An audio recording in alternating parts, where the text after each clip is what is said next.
एक गांव में राजेश्वरी नाम की औरत रहती थी। उसकी 2 बेटियां थीं, लता और गीता। लता बड़ी बहन और गीता छोटी बहन, दोनों कॉलेज में पढ़ती थीं। दिन गुजरते गए और एक दिन सुबह लता कॉलेज जाने के लिए तैयार होते हुए अलमारी में अपने ड्रेस को ढूंढ रही थी, पर अलमारी में ड्रेस नहीं थी।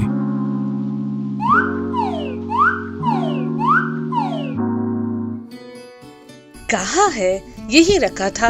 क्या हुआ? माँ, माँ कहकर माँ को बुलाने लगी। उसकी माँ राजेश्वरी आकर, क्या बेटी, क्या चाहिए? अलमारी में मेरी ड्रेस होनी चाहिए, दिखाई नहीं दे रही। तुमने कहीं देखी है क्या? नहीं बेटी, नहीं देखा। यही होनी चाहिए माँ, बोल रही थी कि इतने में बहन गीता आकर वहाँ खड़ी हो जाती है। गीता को देखते ही लता शॉक्ड। ये चीज कहाँ मिली? कहाँ मिली? मेरी है। तुम्हारी? कब लेकर आई तुम? माँ, ये मेरी है, मुझे ये चाहिए। माँ, ये मेरी है, मेरी ड्रेस मुझे चाहिए। देने के लिए ये क्या चॉकलेट है? ड्रेस ये मुझे पसंद आई इसलिए पहन लिया। पिताजी ये मेरे लिए लाए थे, मुझे पसंद है। शायद ये उन्हें पता नहीं था इसलिए तुम्हें दे दिया। तुम देती हो या नहीं मेरी ड्रेस? तुम इस ड्रेस के बारे में भूल ही जाओ। कहकर दोनों झगड़ रहे थे। उनका झगड़ा देखकर और चिल्लाना सुनकर कान बंद करके, बाप रे, बस करो, जब देखो झगड़ा। उसने पहन लिया है ना, अब छोड़ भी दो, बोलकर वहाँ से चली जाती है। उसके जाते ही, देखा ना, माँ ने मुझे ही पहनने को कहा। तुम अब इस ड्रेस के बारे में भूल ही जाओ, बोलकर चिढ़ाते हुए हंसते हुए वहाँ से चली जाती है। इस तरह दोनों बहनें किसी न किसी बात पर हर रोज झगड़ा करती रहती। ये झगड़े उनकी माँ के लिए सर दर्द बन गए थे। दिन गुजरते गए और एक दिन गीता हॉल में बैठकर टीवी में अपने पसंद की मूवी देख रही थी। आहा, आज ये मूवी पूरी खत्म होने तक यहाँ से बिल्कुल नहीं हटूंगी, बोलकर अपना चेहरा टीवी के सामने रखकर बैठी थी, जो देखकर लता, अपने पसंद की मूवी देख रही हो? अभी बताती हूँ, बोलते हुए आकर टेबल पर रखे रिमोट को लेकर चैनल बदल देती है, जो देखकर गीता शॉक्ड। चैनल क्यों बदला? मैं देख रही हूँ ना। बहुत देख लिया तुमने, हमें भी तो देखना है। मुझे वही पसंद है, वही देखूंगी।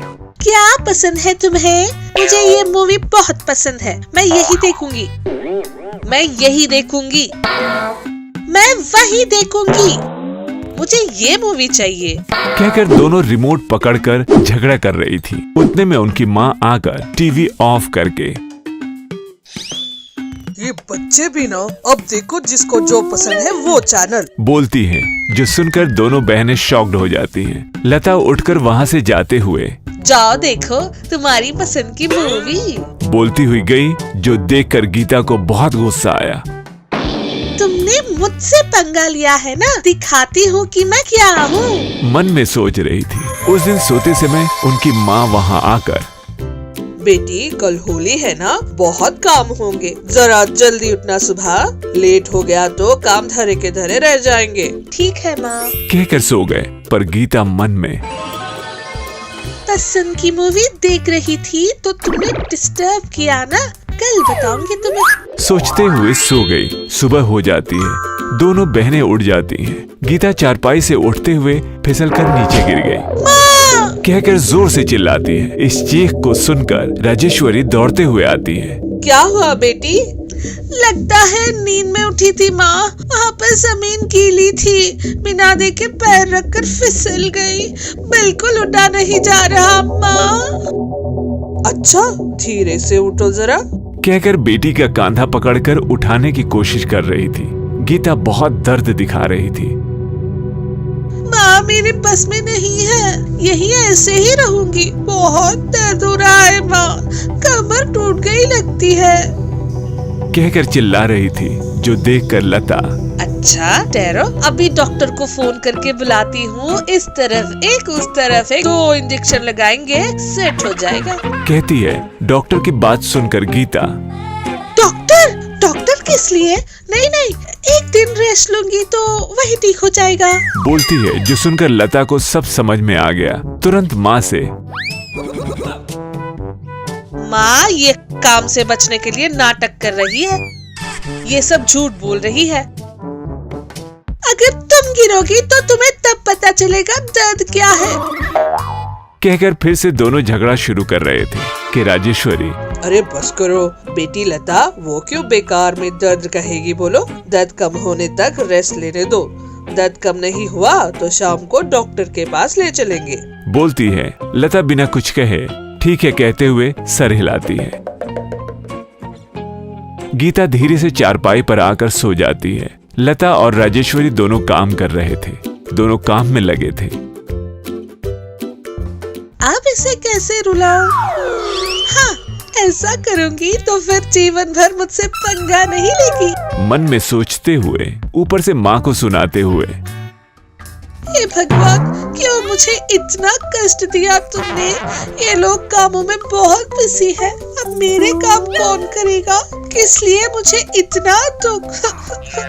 किस लिए मेरा ऐसा कर्म? मैंने कौन से पाप किए हैं स्वामी? बोलकर जोर से रोने का नाटक कर रही थी। इन बातों को सुनकर राजेश्वरी, क्या चाहिए बेटी? घर के काम मैं खुद ही कर रही हूँ, दीदी तुम्हारा ख्याल रखेगी। कुछ भी चाहिए हो तो दीदी को बोलो, कहती है। जो सुनकर उधर ही बैठी लता शॉक्ड हो जाती है। माँ मैं नहीं करूँगी, वो तुम्हारी छोटी बहन है, किसी दूसरे के लिए कर रही हो क्या? माँ के बाद माँ के समान हो, करो बेटी। वो ठीक होती तो क्यों कहती, बोलो। उसके सब नाटक है माँ। तुम पास रहकर छोटी बहन को क्या चाहिए देखो, मैं घर के काम कर लूंगी। बोलकर वहाँ से चली जाती है। माँ के जाते ही गीता, हाँ दीदी, मुझे अर्जेंट कॉफी चाहिए, बोलती है। लता शॉक्ड, ठीक है कहकर जैसे ही पीछे मुड़ती है, रुको रुको, बोलती है रुककर पीछे मुड़कर, क्या कॉफी नहीं टी बना कर ले आओ, बोलती है। लता ठीक है कहकर जैसे ही पीछे मुड़ती है, फिर रोककर गुस्से में लता, अब क्या याद आया? कुछ याद नहीं आया, पर कॉफी टी नहीं दोनों मिक्स करके ले आओ, कहती है। लता शॉक्ड, ऐसा कोई पीता है क्या? मैं पीती हूँ, जाकर ले आओ, बोलती है। लता वहाँ से चली गई। जैसे गीता ने कहा था, दोनों मिलाकर लाती है। कप लेने का नाटक करते हुए हाथ में गिरा देती है। वो कप टूट जाता है, जो देखकर लता शॉक्ड, सॉरी दीदी, हाथ में ताकत नहीं है, फिसल गई, जरा कपड़ा लाकर पोंछा तो करो, बोलती है। लता को बहुत गुस्सा आता है, पर माँ की बात याद करके चुप रह जाती है। इस तरह उस दिन गीता लता से सारे काम करवाती रहती है। शाम होने पर, देखा ना मुझसे पंगा लेने पर क्या हुआ, समझ में आया या नहीं? मैं अपने पसंद की मूवी देख रही थी तो रिमोट छीन लिया था तूने, अगली बार मुझसे पंगा मत लेना, बोलती है। उसकी बात सुनकर लता शॉक्ड, दोनों हाथ उठाकर तुम्हें तो मारने के लिए आगे आती है। उतनी ही में गीता, माँ, कहती है। उसकी बात सुनकर लता हाथ नीचे कर लेती है। मेरी भी टाइम आएगा तब बताऊंगी, देख लेना, बोलते हुए वहां से जाने लगती है। उसे जाते देख गीता, हाँ हाँ देख लेना, जाओ जाओ, गीता बोल रही थी। गांव में जेम्स नाम का एक आदमी रहता था, जिसकी एक 13 साल की बेटी थी, लिली। जेम्स की पत्नी की मृत्यु लिली के बचपन में ही तबीयत खराब होने के कारण हो जाती है। लिली बहुत अच्छी लड़की थी। जेम्स को लिली बहुत पसंद थी। एक तरह से बताऊं तो उसकी जान थी लिली। लिली को भी जेम्स बहुत पसंद था। वो दोनों हमेशा खुशी और आनंद से रहते थे। जेम्स एक छोटी सी बेकरी चलाता था। लिली भी उसमें अपने पिता की मदद करती रहती थी। कभी कभी कस्टमर के पास से ऑर्डर लेने जैसे कोई ना कोई काम करती रहती थी। एक दिन लिली जेम्स बेकरी में काम कर रहे थे। उन्हें जोर जोर से चिल्लाने की आवाज सुनाई देती है, जो सुनकर वो दोनों क्या हुआ होगा सोचकर बाहर आकर देखते हैं। आकर देखने पर वहाँ एक मोटी सी औरत 13 साल के लड़के को मार रही थी, पर वो लड़का बिना कुछ बोले कवर में कुछ जोर से पकड़े हुए था, जो देखकर जेम्स दौड़ते हुए उस औरत के पास जाता है। बच्चे को मारती हुई औरत को रोककर, क्या हुआ जी, क्यों इस लड़के को मार रही हो?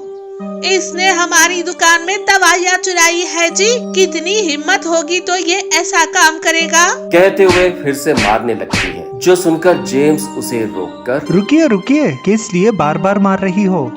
बोलकर उसे रोककर बच्चे से बेटे, ये दवाइयाँ किसके लिए हैं? पूछता है।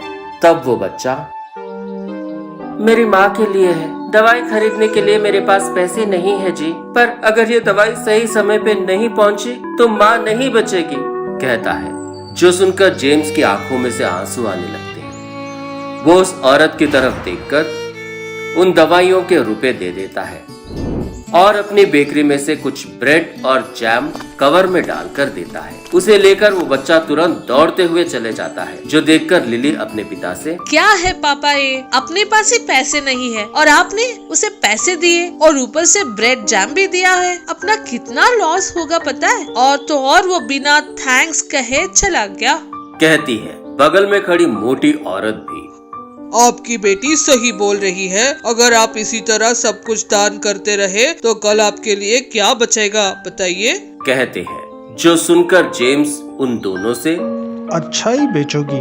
देखो लिली, उसने हमें थैंक्स अभी नहीं कहा होगा, पर जब वो उस ब्रेड के टुकड़े को खाएगा और अपनी माँ को खिलाएगा तब हर सेकंड मुझे 1000 बार थैंक्स कहता रहेगा। फिर भी कुछ चाह कर करने वाली मदद नहीं व्यापार होगा। वो कष्ट में है। इंसान की तरह हमसे जितना हो पाए हमें करना चाहिए, वही इंसानियत है, कहकर बताता है।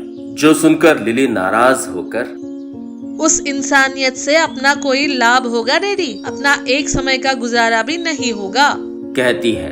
जो सुनकर जेम्स, अपना गुजारा नहीं हुआ तो क्या हुआ, एटलीस्ट हम लोग अपने बेकरी में से ब्रेड खाकर भी जिंदा रह सकते हैं। पर अगर वहाँ उसकी माँ को वो मेडिसिन नहीं मिली तो उसकी माँ हमेशा के लिए उससे दूर हो जाएगी। क्या ज्यादा जरूरी है बताओ, बोलकर पूछता है। जो सुनकर लिली कुछ नहीं कह पा रही थी और साइलेंट हो जाती है।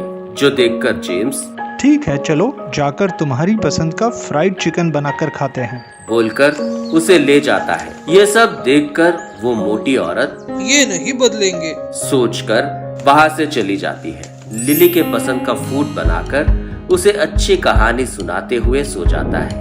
इस तरह जेम्स लिली खुशी खुशी रहते थे। जेम्स की दूसरों को मदद करने की आदत नहीं बदलती, हमेशा किसी न किसी की मदद करता ही रहता।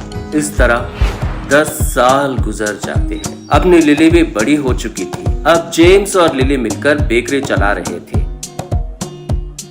एक दिन जब लिली बेकरी में थी तब वहाँ एक बूढ़ा आदमी आता है। आकर लिली को देखकर, कुछ खाने के लिए हो तो दे दो अम्मा, बहुत भूख लग रही है, कहकर पूछता है। जिस पर लिली, क्यों भीख मांगते हुए तुम्हें शर्म नहीं आती है क्या? फिर भी तुम्हें देने के लिए यहाँ कुछ नहीं है, जाओ यहाँ से, डांट कर वहाँ से भेज देती है। कुछ भी न कर पाने के कारण वो बूढ़ा आदमी बाहर चला जाता है। तभी वहाँ पर आता हुआ जेम्स उस बूढ़े आदमी को देखकर, क्या बाबा, क्या चाहिए आपको? उसके जवाब में उस बूढ़े आदमी को समझ नहीं आता कि वो क्या कहे। उन्हें बहुत भूख लग रही है, कुछ खाने के लिए है क्या कहते हुए भीख मांगने के लिए आए हैं, चिढ़ते हुए कहती है। जो सुनकर उस बूढ़े आदमी को बहुत बुरा लगता है। तब जेम्स, लिली ऐसे बोल सकते हैं क्या, कहते हुए अपनी बेकरी में से एक ब्रेड निकालकर उस बूढ़े आदमी को देता है। उसके बर्ताव के लिए मैं माफी मांगता हूँ, उसे माफ कर दीजिए। कोई बात नहीं जी, छोटी बच्ची है ना, कहकर वहाँ से चला जाता है। जो देखकर लिली को बहुत गुस्सा आता है। गुस्से में, क्या है डैडी, ये हर रोज किसी न किसी की मदद करते ही रहते हो, जिसके कारण हमें कहाँ होना चाहिए था और आज भी इसी बेकरी में है। हर रोज मेहनत करना और मिले प्रॉफिट में से आधे से ज्यादा दान कर देना, और कितने दिन ऐसा चलेगा, कहती है। जिसके जवाब में जेम्स, देखो बेटी, अच्छे से जीने का मतलब बहुत अमीर बनकर जीना नहीं होता, सभी के साथ मिलकर खुशी से जीना होता है। अमीर बनकर जियोगी तुम्हारे पास पैसे होंगे, वहीं अगर खुशी से जियोगी तो तुम्हारे पास इमोशंस होंगे। तुम्हारे लिए क्या कीमती है? कहकर पूछता है, जिस पर लिली जाने दो, मेरी बात तो आप कभी सुनोगे तो नहीं। बोलकर अपना काम खुद कर रही होती है। थोड़ी देर के बाद जेम्स को हार्ट अटैक आ जाता है, वहीं का वहीं नीचे गिर जाता है। तब लिली चिल्लाते हुए अपने डैडी के पास जाती है। डैडी डैडी डैडी, उठो डैडी। लिली के चिल्लाने पर बेकरी के बाहर ही बैठे हुए वो बूढ़ा आदमी अंदर आता है। नीचे गिरे हुए जेम्स को देखकर शॉक हो जाता है। तुरंत उसे अपने कंधे पर डालकर हॉस्पिटल ले जाने लगता है। लिली भी उसके साथ ही आ रही थी। इस तरह उस बूढ़े आदमी की मदद से लिली अपने डैडी को हॉस्पिटल में ज्वाइन करवाती है। डॉक्टर्स जेम्स की बहुत सीरियस कंडीशन है कहते हैं, तुरंत ही उसका ऑपरेशन करना पड़ेगा कहते हैं, किसी तरह पैसे लेकर आने को कहते हैं। जो सुनकर लिली और बूढ़ा आदमी दोनों परेशान होते हैं। लिली अपने डैडी को वार्ड में देखते हुए रोते हुए खुद से ऐसा कहने लगती है, डैडी अब मैं क्या करूं डैडी, जो भी था सब दान धर्म कर दिया, अब सिर्फ उस बेकरी के सिवा कुछ नहीं बचा अपने पास। क्या डैडी, मुझे ऐसी पोजीशन में खड़ा कर दिया है आपने। क्या डैडी, ठीक है, बेकरी बेचकर ही मैं आपको बचा लूंगी। सोचकर एक रियल एस्टेट ब्रोकर से मिलने जाती है। तब रास्ते में वो बूढ़ा आदमी ऑपरेशन के पैसे के लिए सभी से रुपए मांगता देखती है। वो बूढ़ा आदमी उसके पिता के लिए कितनी मेहनत कर रहा था उसकी समझ में आता है। तभी उसी हॉस्पिटल से फोन आता है। तुरंत ही वो हॉस्पिटल जाती है। वहाँ रिसेप्शन पर बैठी लड़की लिली से, मैडम बिल पेमेंट हो गया है, डॉक्टर ने कल सुबह ऑपरेशन के लिए तैयार होने के लिए कहा है, कहती है। जो सुनकर लिली शॉक हो जाती है। बिल किसने भरा? कहकर पूछती है। तभी उसके पीछे से कोई आवाज आती है, मैंने ही भरा है, कहकर आती है। लिली पीछे मुड़कर देखती है। जेम्स ने 10 साल पहले जिसकी मदद ब्रेड जैम देकर की थी, ये वही लड़का था टोनी, जो उसे समझ आ जाता है। Hi, I am doctor Tony. Actually आपके पापा ने ही बिल पे कर दिया है 10 साल पहले, जरूरत की दवाई देकर और खाने के लिए ब्रेड जैम देकर। उसकी तुलना में ये कुछ भी नहीं है। उस समय मेरी माँ की तबीयत बहुत सीरियस होने के कारण उन्हें थैंक्स भी नहीं बोल सका, बट वो चांस अभी मिला है। कल ही उनका ऑपरेशन है। ऑपरेशन के तुरंत बाद ही उन्हें थैंक्स बोलना होगा। He saved my mother's life. He is my hero, बोलता है। जो सुनकर लिली बहुत खुश होती है। उस खुशी के कारण उसके आंखों से आंसू आने लगते हैं। उधर बूढ़ा आदमी अपने जमा किए हुए पैसे सभी लाकर, अम्मा ये आपको किसी न किसी तरह काम आएगा, देखिएगा अम्मा, कहता है।